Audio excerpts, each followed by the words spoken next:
Hey, so I just wanted to talk a little more about reading out loud with your children and having family story times. So you may have a child that just paying attention, sitting still is just not going to work for them. Just listening alone to you reading out loud is just not working. That's just not who they are, and that's perfectly fine. We aren't in the business of trying to force our children to be what they're not and do what they just can't seem to do right now. So I don't want anyone thinking reading out loud has to be the certain way. There is many different ways to facilitate a story time or family story hour that are a little unorthodox for your preconceptions of what a story time would be. So, one way that also gives you a break from reading, if you're not a strong reader or you're just not feeling like you're doing your best job, that's fine. If you go to your local library, you can pick up audiobooks. Or if you had your library card, you could do e-audiobooks and not even have to go to your local library to get audiobooks. You can pop these in a CD player, or you can pull up the e-audiobooks on your phone and play someone else who is a professional read those books that you've always wanted to read yourself or share with your kids yourself, and they'll do it for you. That still counts as a story time. That's a big thing. Audiobooks are still books. They still count. We all listen. We all read differently. We all have different, things that hold us back.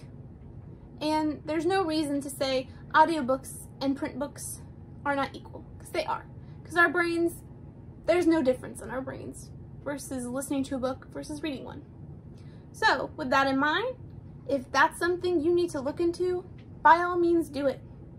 Get yourself the audiobook of that book, or even if you wanted to, you can also get the print book and the audiobook.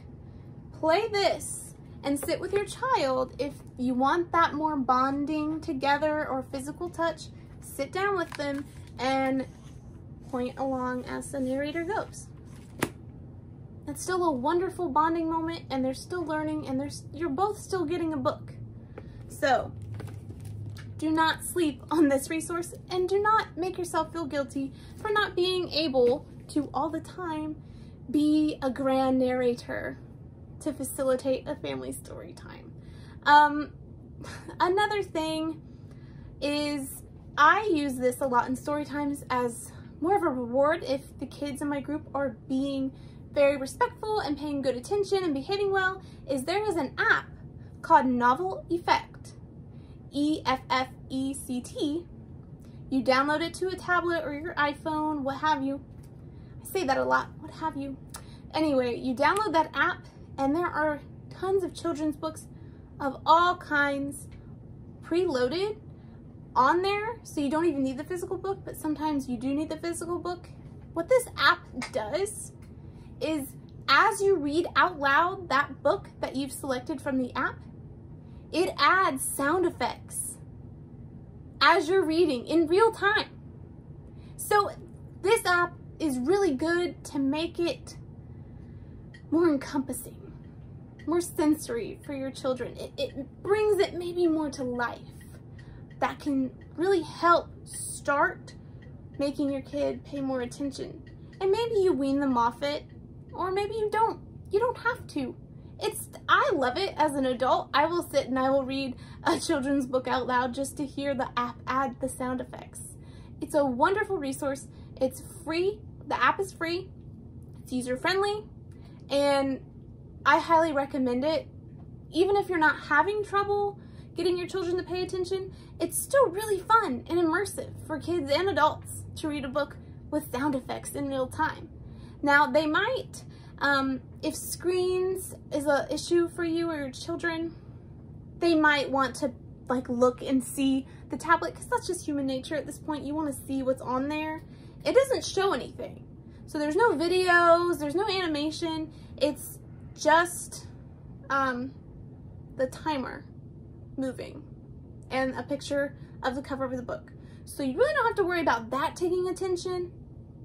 Curiosity at first will take hold, but at the end of the day, kids love it, adults love it. I really recommend downloading it and having a good family story time with it. Like there's even the Gettysburg Address on there. So that one's a really interesting one to read with that. So you have different subjects, you have different ages, and they have classics, and then they have modern ones too. So I recommend looking into that for sure. And again, like, just take it all a day at a time. You're not gonna make a child interested right away. You're gonna have to learn about their habits, and you're gonna have to really stay committed. It can be hard, and you're gonna feel like giving up, but you just have to persevere. And I promise you, it'll work out. It will. You'd be surprised how much children, even with technology and video games and TVs and tablets and phones, you would be surprised how much they still love being told a story. All right, so thank you. I'll talk to you all later. Bye.